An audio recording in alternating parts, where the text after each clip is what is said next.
So ang first round pick ng Barangay Ginebra San Miguel ay ginamit nila para nga kay Jet Manuel. So sino nga ba si Jet Manuel? Kilalanin natin dito mga pare ko. Welcome sa Barangay Ginebra San Miguel. Tara na, umpisa natin to. So si Jet Manuel ay galing nga po sa University of the Philippines or UP.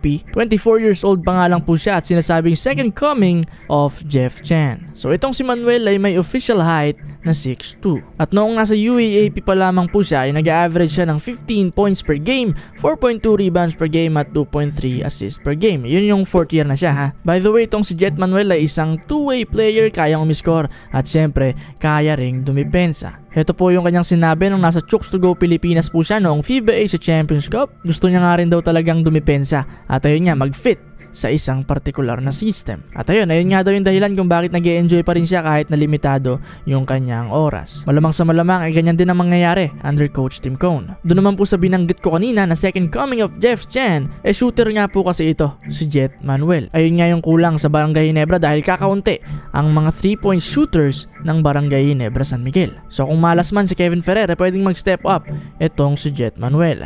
So katulad nga ni Jeff Chan, hindi lang siya basta-basta isang 3-point shooter. Kaya niya nga po mag-finish ng isang tira kahit na ayun, merong contact o merong foul na mangyayari. So yun, sa kabuuan, tingin ko, mag-fit talaga si Jet Manuel sa Barangay Ginebra. Ipagdasal natin yan mga pare ko. Welcome sa Barangay Ginebra San Miguel, Jet Manuel. Ay, magkatunog pa ha. So yun, welcome natin siya mga pare ko. Please subscribe. And of course, share the video mga pare ko. Baka nga makarating kay Jet Manuel. So yun, welcome to Barangay Ginebra. This is Double D Gameplay.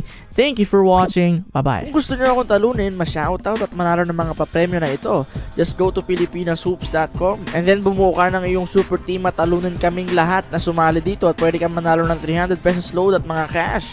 At pagkatapos mong isubmit, like yung kanilang page para malaman mo kung sino ang nanalo at iba pang mga updates.